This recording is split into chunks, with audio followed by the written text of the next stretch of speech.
Hello again. Another interview after the interview. If you caught the show earlier this afternoon, you heard me talking with Mick Fleetwood. If you missed it, it's pretty nuts and bolts. All he had to say was that the show's coming through town March 23rd. They are not touring in support of a new album, which means you're going to get all the hits the way you want to see them. And also, they plan on recording new music while they're out on tour doing sound checks. They know it's going to come about. After the stuff went to air, we got to chat some more, and during that conversation, he talks about his onstage jitters, if you can believe it, he still gets them, also how some of the music has changed over the years, and cornered him to ask him what incarnation of Fleetwood Mac is his favorite. So all of that is right here with the interview after the interview for Mick Fleetwood. Since it's been 5 years, do you find any jitters at all getting ready to hit the first show in Pittsburgh?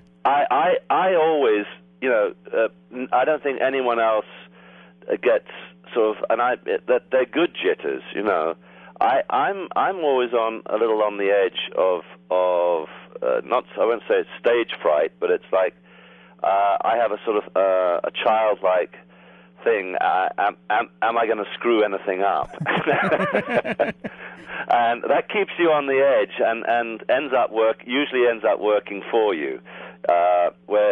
There's a lovely sort of general vibe in Fleetwood Mac. I don't think any of us have ever been overly sort of professionally complacent about we're the cat's whiskers and we're sort of like robots that never make mistakes. So I think some of that insecurity is actually, I think, part of a charm that I enjoy not only in Fleetwood Mac, but I usually gravitate towards players and people who are a little bit more just, not feeling too puffed up about themselves, and as such, I think, tend to be more emotionally accessible and identifiable with.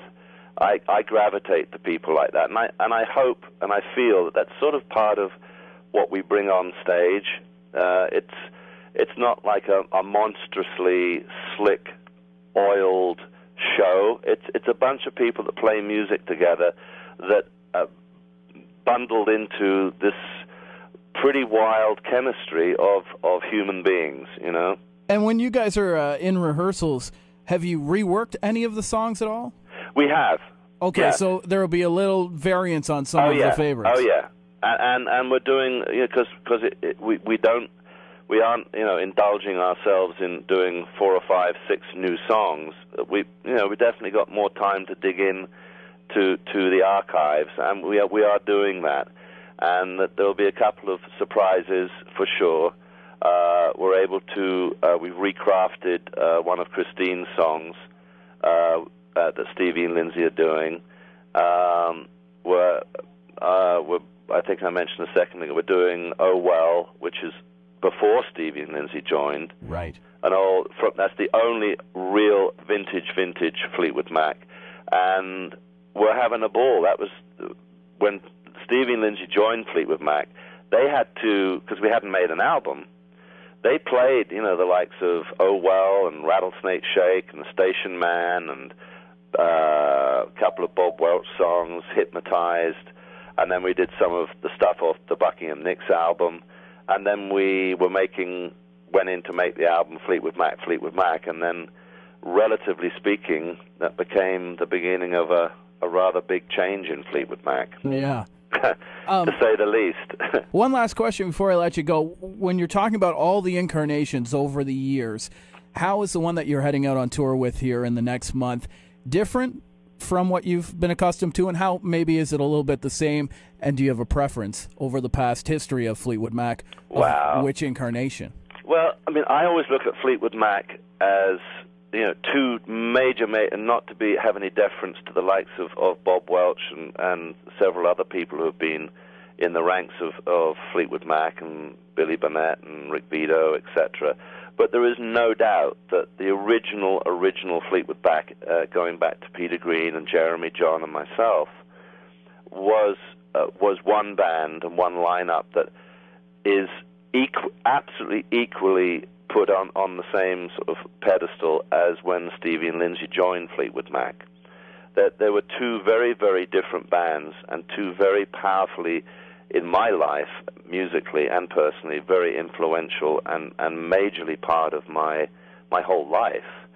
So that's where we are, and in truth, we are now back to a four-piece band, which is, ironically, how this band started. Was four of us, four guys, before we added another guitar player. And that is where we were at on the last album that we did and tour. The Say You Will tour was four of us without Christine. We're now doing the same lineup again. So that is intact. But what is different is the fact that we're actually totally going out and having a band experience, really realizing, which is a good thing, realizing what we've done, you know? And sometimes you forget, and it's doing this, which is the first time we've ever done it, you go, wow, so that's what people enjoyed, you know, and you start being a little bit more aware in a healthy way that you were part of that, you know, and that's what this tour is doing. I can see it unfolding now in rehearsals. So I think we're all excited, and again, we haven't done this before, so it's not a boring thing at all. There are bands around, and that's fine too. It's all good in the end. But I am happy that we haven't been trudging around for the last 15 years doing the greatest hits. We are still, you know, a band that's really creatively, whether it's with Fleetwood Mac or out of Fleetwood Mac, very intent on being involved in music and trying different things. And again, you know, Lindsay had in the last 2 years two, I thought, brilliant solo albums that came out, and I've been banging around with my blues band and having fun doing that. And Stevie's always active. John is the only probably horrifically sensible guy. He sails his boat in Hawaii.